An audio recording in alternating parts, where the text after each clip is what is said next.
नमस्कार दोस्तों। आज हम लोग जिस टॉपिक पे बात करेंगे वो जयप्रकाश विश्वविद्यालय के पार्ट 2 में पढ़ना है और बीपीएससी या यूपीएससी के मेंस में भी ये सिलेबस का पार्ट है और वो है विश्व का कृषि प्रदेश या agriculture regions of the world. इसी संदर्भ में आज बात करेंगे हम लोग। जैसा कि पता है कि कृषि प्रदेश के निर्धारण के लिए बहुत सारे आधार रखे जाते हैं, जिसमें एग्रीकल्चरल टाइपोलॉजी या कृषि प्रकारिकी, फसल प्रारूप, फसल उत्पादकता, फसल संयोजन जैसे बहुत महत्वपूर्ण कारक होते हैं। कृषि प्रकारिकी का मतलब ये होता है कि कृषि के विधि तंत्र एवं उपयोग में लाए गए उपकरण और उससे उत्पन्न जो कृषि भूदृश्य या एग्रीकल्चरल लैंडस्केप होते हैं, उसी को कृषि प्रकारिकी के संदर्भ में रखा जाता है। इन चरों के आधार पर उसका प्रादेशिकरण का कार्य कई विद्वानों ने किया है। सबसे पहला प्रयास चिसोल्व ने 1889 में किया था। उसके बाद हॉल, स्मिथ और विटलसी का कार्य जो है महत्वपूर्ण है। आज जो हम लोग देखेंगे वो बेसिकली विटलसी का कार्य ही देखेंगे, जिन्होंने 1936 ईस्वी में विश्व को 13 कृषि प्रदेशों में बांटा। विटलसी ने एग्रीकल्चरल रीजन को डिफाइन करते हुए कहा कि agricultural region is an uninterrupted area having some kind of homogeneity with specially defined outer limit। मतलब ये कि एग्रीकल्चरल रीजन एक कृषि प्रदेश जो है बिना रुकावट का एक वैसा क्षेत्र है, मतलब समरूप क्षेत्र है जो आउटर लिमिट से डिफाइन होता है कि उसके बाद दूसरा रीजन आ जाएगा और वो जो है उस रीजन को बताएगा। तो जो विटलसी ने 13 कृषि प्रदेशों को वर्गीकृत किया, उसके लिए उन्होंने 5 आधार रखे और वो 5 आधार थे। सबसे पहला जो आधार था वो ये था कि क्रॉप और लाइफ स्टॉक का कॉम्बिनेशन, मतलब फसल और पशु जो था, पशुपालन का संयोजन। दूसरा जो है वो है intensity of agricultural land use, कृषि भू उपयोग की गहनता, कि ज़्यादा इंटेंसिटी है या कम इंटेंसिटी है। फिर है कृषि के तकनीकी का स्तर, टेक्नोलॉजी लेवल ऑफ एग्रीकल्चर, मतलब खेती में तकनीकी का इस्तेमाल किस स्तर का होता है, ज़्यादा होता है, कम होता है या नहीं के बराबर होता है। उसके बाद है कृषि उत्पाद का परिष्करण एवं व्यापार, processing and trading of agricultural products. और अंतिम जो कारक था वो था एसोसिएटेड स्ट्रक्चरल कैरेक्टरिस्टिक्स, यानी कृषि से संबंधित जो भी संरचनात्मक विशेषताएं हैं। जैसे संरचनात्मक विशेषता में सिंचाई के साधन हो गए, रासायनिक उर्वरक हो गया, हाइब्रिड सीड्स हो गए। तो ये सारे आधार पे, ये पांचों आधार पे विटलसी ने जो है कृषि के प्रादेशिकरण के लिए 13 प्रादेशिकरण किया और 13 रीजन में पूरे एग्रीकल्चर को बांटा है। और वो 13 रीजन जो है उसको एक एक करके हम लोग समझेंगे। जो पहला जो रीजन है वो है नोमैडिक हर्डिंग या चलवासी पशुचारण। अगर हम बात करें चलवासी पशुचारण पे, तो यह कृषि पशु आधारित जीवन निर्वाह कृषि है। मतलब ये हुआ कि इसका विकास मुख्यतः जनजातियों में हुआ है। यहाँ पे स्पष्ट है कि चलवासी है, यानी कि जो कृषक होते हैं उनका कोई भी अस्थायी निवास नहीं होता है, पशु ही उनकी संपत्ति होती है और उसके साथ वो एक जगह से दूसरे जगह भ्रमण करते हैं। जैसे आप समझ सकते हैं कि मरुस्थलीय क्षेत्र हो गया, टुंड्रा प्रदेश हो गया, मध्य एशिया में खिरगिज जो है, ये सब इस तरह की कृषि के लिए महत्वपूर्ण उनके लिए एक खेती है। अब इसमें जो है मुख्यतः निजी कार्य भी जो है पशु उत्पाद से ही प्रयोग होता है। जैसे चमड़े का वस्त्र, जूता, चप्पल, दुग्ध, मांस आदि का उपयोग स्वयं करते हैं ये लोग, और कुछ थोड़ा बहुत बच जाता है तो वो उसका व्यापार करते हैं। तो चलवासी पशुचारण बेसिकली वही है। दूसरा जो इसका एग्रीकल्चर रीजन के टाइप में आता है वो है लाइफ स्टॉक रैंचिंग, यानी पशुचारण। पशुचारण जो है बेसिकली जीवन निर्वाह आवश्यकताओं की पूर्ति के लिए पशुओं का पालन है। अब यहाँ पे बेसिक डिफरेंस क्या है पहले और दूसरे वाले में, कि नोमैडिक हर्डिंग या चलवासी पशुचारण और लाइफस्टॉक रैंचिंग या पशुचारण में वो ये है कि पशुचारण कृषि जो होती है उसमें पशुओं के साथ कृषकों का अस्थायी निवास होता है। पहले वाले में वो खानाबदोश की तरह ज़िंदगी जीते थे, इसमें जो है अस्थायी निवास होता है। इसी को कहा जाता है बेस रैंच। जहाँ चारागाहों की पर्याप्त व्यवस्था होती है वहाँ बेस रेंज पाया जाता है। इस प्रकार के कृषि करने वाले को ट्रांस ह्यूमन भी कहा जाता है। ट्रांस ह्यूमन मतलब वे लोग, ट्रांस ह्यूमन, जो एक जगह स्थायी रहते हुए अपने पशुओं के साथ मौसमी स्थानांतरण का कार्य करते हैं। जैसे मान लीजिए कि समानतः गर्मी ऋतु में पशुओं के साथ पर्वतों की ऊंचाई पर चले गए और जाड़े में ज़मीन पर उतर आए, जैसे गुज्जर जनजाति भारत का। इस तरह की कृषि के लिए प्रसिद्ध है। आल्प्स को छोड़ दिया जाए तो विश्व के प्राय सभी पर्वतीय क्षेत्रों में के जनजाति जो है इस तरह के कृषि कार्य करते हैं। केन्या के जैसे मसाई जनजाति है, दक्षिण अमेरिका में इंडियन जनजाति है, इस प्रकार के कृषि का प्रचलन है। इस प्रकार की कृषि में बड़ी संख्या में लोग भेड़ का पालन करते हैं और उसका जो फर या बाल होता है उससे व्यापार और अपनी आवश्यकताओं की पूर्ति करते हैं। तीसरी जो कृषि है वो है स्थानांतरित कृषि या शिफ्टिंग कल्टीवेशन, शिफ्टिंग एग्रीकल्चर। यह प्रथम कृषि है जिसमें फसलों का उत्पादन होता है। पहला दोनों जो था वो आप समझ सकते हैं कि आधार क्या था कि वहाँ पे बेसिकली पशुपालन ही आधार था, लेकिन तीसरा जो है उसमें फसलों का उत्पादन होता है। यह कृषि मुख्यतः जनजातियों द्वारा पर्वतीय या सघन वनीय प्रदेश में की जाती है। अब इस कृषि की क्या विशेषता है कि भूमि को चक्रीय आधार पर वनों को साफ कर फसल उत्पादन में लगाता है। सामान्यतः एक प्रदेश का उपयोग, मतलब एक रीजन का, एक भूमि का उपयोग 3 से 4 वर्ष तक वो लोग करते हैं। उसके बाद उसकी जैसे ही प्राकृतिक उर्वरता में कमी आने लगती है वो क्या करते हैं कि उस भूमि को छोड़ देते हैं और दूसरी भूमि में कृषि प्रारंभ कर देते हैं। अब चूंकि ये कृषि जीवन निर्वाह कृषि के अंतर्गत ही आता है जो दक्षिण तथा दक्षिण पूर्व एशिया या विषुवतीय क्षेत्रों के कुछ रीजन में होता है। चावल महत्वपूर्ण फसल है, परंतु अलग अलग रीजन में मोटे अनाजों की भी खेती होती है। जैसे विषुवतीय क्षेत्र में या अन्य क्षेत्रों में भी मोटे अनाज की खेती होती है। इसके कई स्थानीय नाम से भी हम इसको शिफ्टिंग कल्टीवेशन को जानते हैं। जैसे भारत में इसको नॉर्थ ईस्ट में झूम कृषि कहा जाता है, इंडोनेशिया मलेशिया में लदांग कहा जाता है, मैक्सिको में मिल्पा कहा जाता है, वेनेजुएला में कोनुकू कहा जाता है, कोनुकू, ब्राज़ील में रोक्का और जैरे, कॉन्गो में या मध्य अफ्रीका में मसोल कहते हैं, श्रीलंका में चेन्ना कहते हैं। तो ये सारे नाम जो है वो स्थानीय कृषि की है जो स्थानांतरित कृषि से संबंधित है। उसके बाद का जो चौथा पार्ट है वो है प्रारंभिक अस्थायी कृषि, यानी कि सेडेंटरी एग्रीकल्चर। यह क्या है? यह भी एक जीवन निर्वाह कृषि है। यहाँ पे क्या होता है कि यहाँ भी कृषक अस्थायी रूप से एक स्थान पे रहता है, लेकिन जो खेती का ढंग है, मतलब जो खेती करता है किसान, वो परंपरागत ढंग से करता है, ट्रेडिशनली। मतलब कि खाद्यान्न फसल का उत्पादन करता है। कोई कृषि सुविधा न होने के कारण क्या होती है कि प्रति हेक्टेयर जो उत्पादन है वो कम होगा, यानी कि तकनीकी का यूज नहीं हो रहा है, आधारभूत संरचना भी उतना डेवलप नहीं है। पूरी तरह से कृषि जो है वो ट्रेडिशनल चल रही है यहाँ पे।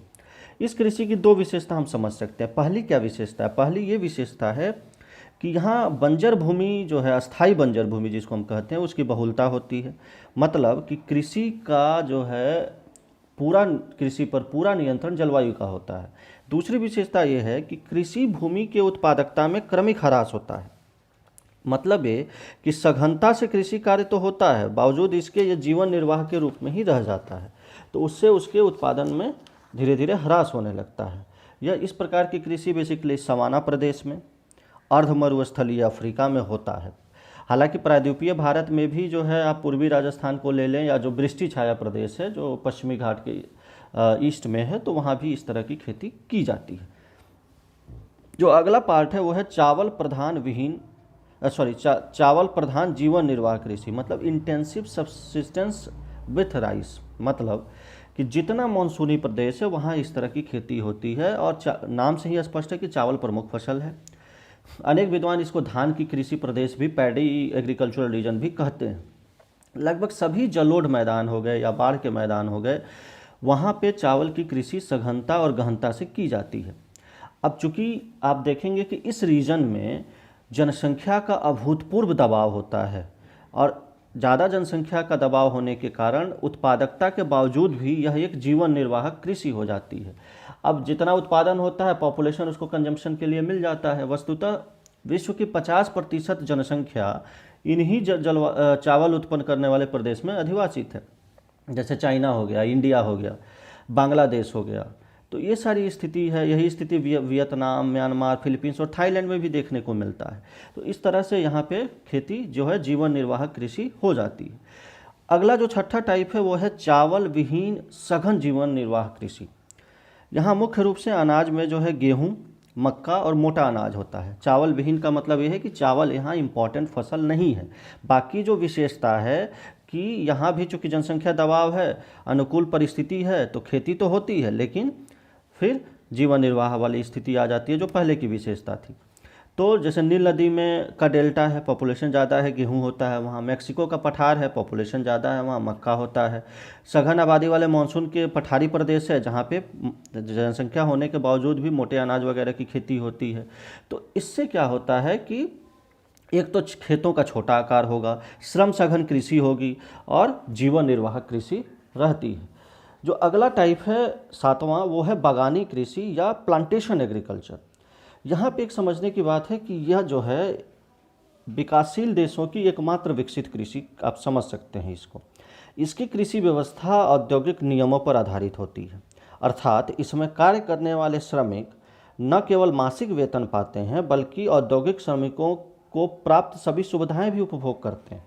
जैसे बड़ा बड़ा जो फर्म होता है, बड़े बड़े फर्म में इस तरह की कृषि होती है, तो नवीन कृषि यंत्र यूज होते हैं, मतलब टेक्नोलॉजी पूरी यूज होती है, रासायनिक खाद यूज होते हैं, हाइब्रिड सीड्स यूज होते हैं। इसके अंतर्गत वाणिज्यिक फसल जो है वो उत्पादन होता है उसका। अनेक देशों में इसका विकास हुआ है और अलग अलग फसलों की प्रधानता है, विभिन्न विभिन्न जलवायु के हिसाब से, मिट्टी के हिसाब से और देशों के हिसाब से। ब्राज़ील और कोलंबिया में जैसे कॉफ़ी हो गया, घाना, नाइजीरिया, आइवरी कोस्ट, अपर वोल्टा में कोको हो गया, भारत और श्रीलंका में चाय हो गया, मलेशिया इंडोनेशिया में रबड़ हो गया। तो ये सारा चीज़ जो है इस तरह की खेती की जाती है। पूर्वी एशिया हो गया या पश्चिमी एशिया हो गया, दक्षिण पश्चिम अफ्रीका, मध्य अमेरिका, ये सब ऐसे भौगोलिक क्षेत्र हैं जिसके पर्वतीय ढाल पे इस तरह की बागानी फसलों का उत्पादन होता है।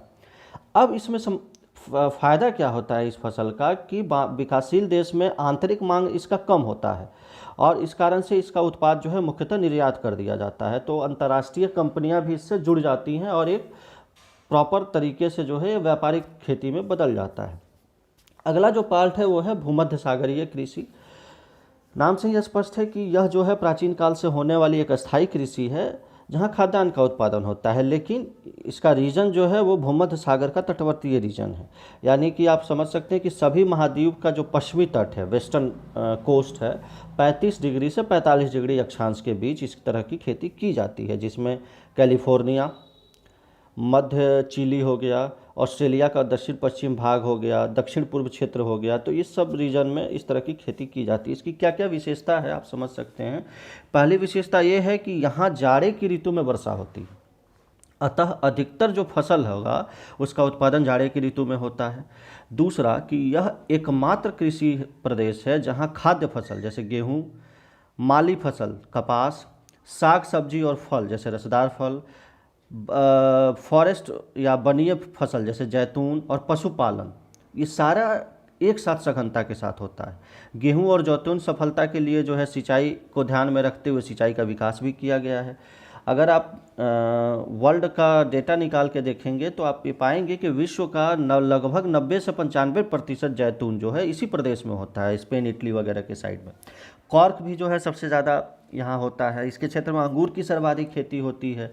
फ्रांस अंगूर वगैरह के कारण जो है ज़्यादा शराब का उत्पादक देश बन के उभरा है। तो अंगूर की कृषि को विटीकल्चर भी कहा जाता है। तो इस तरह का जो पार्ट है वो भूमध्य सागरीय कृषि की विशेषता है। सिट्रस फूड ज़्यादा होने के कारण जो है डिफरेंट इंडस्ट्री उससे रिलेटेड डेवलप हुए हैं। अगला जो पार्ट है वो है वाणिज्यिक खाद्यान्न कृषि प्रदेश, जिसका विकास जो है मध्य अक्षांशीय घास के मैदान पे होता है। मतलब कि चरनोजम या काली मिट्टी पाई जाती है उस तरह के मैदानों पर, कैल्शियम अधिक होता है, मृदा में नमी अधिक समय तक रहता है।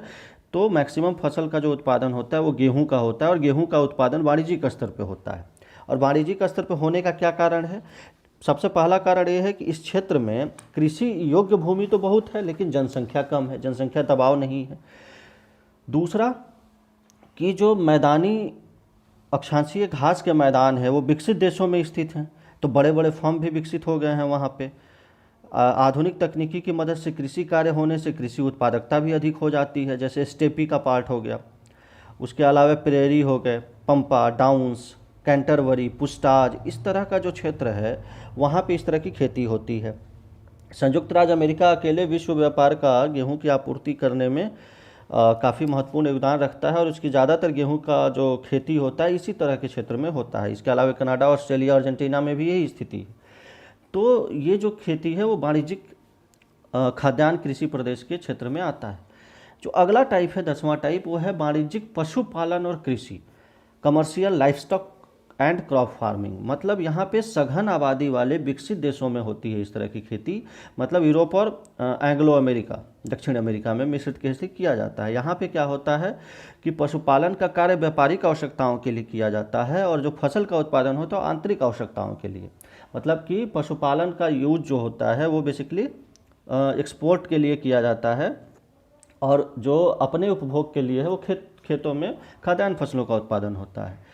विभिन्न तरह के जो फॉर्म होते हैं उसको अलग अलग भागों में बांट देते हैं। फसल चक्र का नियम सही से पालन किया जाता है। रीजन लगभग वही होता है जो अभी पिछले वर्गीकरण में हम लोगों ने देखा था, जिसमें यूरोप, यूएसए का उत्तर पूर्वी भाग, कनाडा का दक्षिण पूर्वी भाग, अर्जेंटीना, दक्षिण अफ्रीका का विल्ड प्रदेश, ऑस्ट्रेलिया, ये सब इस प्रदेश में आते हैं। जो अगला टाइप है वो है जीवन निर्वाह फसल एवं पशुपालन कृषि का विकास मुख्यतः सवाना प्रदेश में हुआ है, जैसे सूडान, वेनेजुएला, केन्या, ब्राज़ील का कंपास वाला रीजन है, अर्जेंटीना और उत्तरी ऑस्ट्रेलिया के कुछ रीजन में, जहाँ पे पशुपालन का कार्य व्यापार के लिए किया जाता है और खाद्यान्न का उत्पादन अपनी आवश्यकता के लिए किया जाता है। उसके बाद जो टाइप है आपका, वो टाइप है दुग्ध कृषि प्रदेश या डेयरी फार्मिंग। यह दो प्रकार के भौगोलिक क्षेत्र में इस तरह का विकास हुआ है। पहला वैसा भौगोलिक क्षेत्र है जहाँ पे शीतोष्ण या टेम्परेट क्लाइमेट होता है। उससे क्या होता है कि शीतोष्ण जलवायु के क्षेत्र में जो घास होता है वो मुलायम होता है और पशुओं के लिए बहुत ही लाभकारी होता है, जिसमें हम लोग बात करते हैं डाउन्स की, बात करते हैं वेल्ड की, बात करते हैं पंपास की, बात करते हैं स्टेपी की, प्रेयरी की, आपको वेल्ड की, पुस्ताज की। तो ये सब जो रीजन हैं यहाँ पे जो है दुधारू पशुओं को रखा जाता है और उनसे अधिक लाभ प्राप्त किया जाता है। क्योंकि यह भी कृषि जो है श्रम से सघन कृषि है, लेकिन यहाँ पे मशीनीकरण अब काफ़ी हो गया है तो इससे काफ़ी लाभ मिलने लगा है। दूसरा जो रीजन है इसका, वो रीजन होता है विश्व के महानगरों के चारों तरफ स्थित क्षेत्र, जो वॉन थ्यूनेन की थ्योरी में आप देखते होंगे कि पहला जो रीजन है उसके आसपास का जो कंस्ट्रक्ट जोन डेवलप होता है उसी तरह का होता है। तो दूसरा जो है महानगर या उसके चारों आसपास स्थित जो है दुग्ध की कृषि का विकास होता है। रीजन क्या होता है कि महानगरों में इसका डिमांड ज़्यादा है तो मार्केट उसको इजीली अवेलेबल हो जाता है, तो उसके आसपास जो है इस तरह की खेती की जाती है। जैसे न्यूजीलैंड वगैरह का महत्वपूर्ण स्थान इसमें है। जो अंतिम कृषि है प्रदेश, वो है आपका सब्जी एवं फल कृषि प्रदेश, हॉर्टिकल्चर। इसका भी उत्पादन मुख्यतः जो है आधुनिक तकनीकी पर आधारित होता है और पर्याप्त फसलों की गहनता होती है।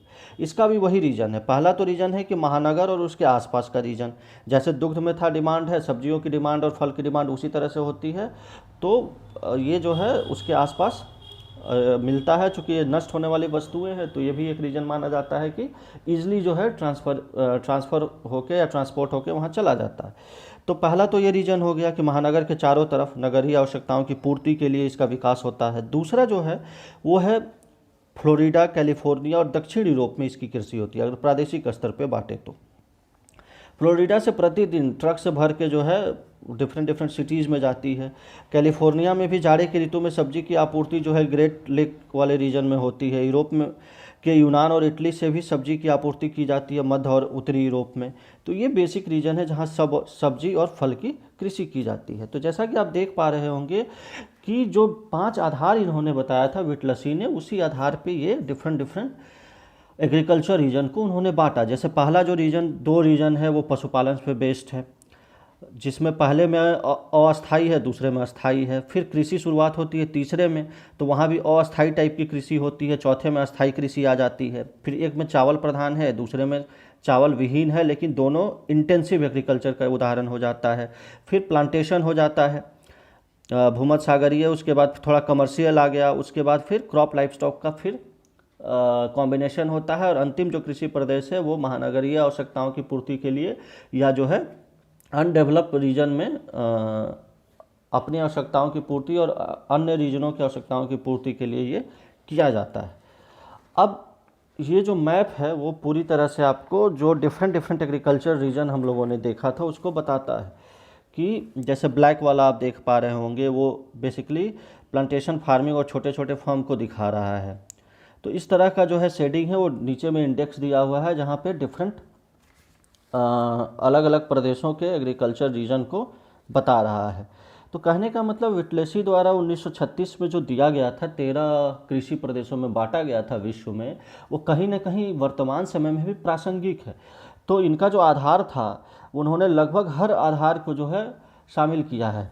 हालांकि वर्तमान समय में आधुनिक तकनीकी के कारण जो है कई सारे फसलों का उत्पादन जो है, खासकर अंतिम जो पार्ट हम लोगों ने देखा उस रीजन में भी जो है आप देख सकते हैं कि कई सारे फसलों का उत्पादन और उसका जो वितरण या व्यापार है उसमें थोड़ा बदलाव हुआ है, लेकिन पूरी तरह से जो है इनका वर्गीकरण गलत नहीं है। इनका वर्गीकरण आज भी प्रासंगिक है और डिफरेंट डिफरेंट रीजन में, चाहे वो फसल की खेती हो या पशु कृषि हो या दोनों का कॉम्बिनेशन हो या processing and trading technology associated structural characteristics को ले लें, तो सारे आधार पे भी आज इनकी खेती का जो वर्गीकरण है वो बहुत महत्वपूर्ण है।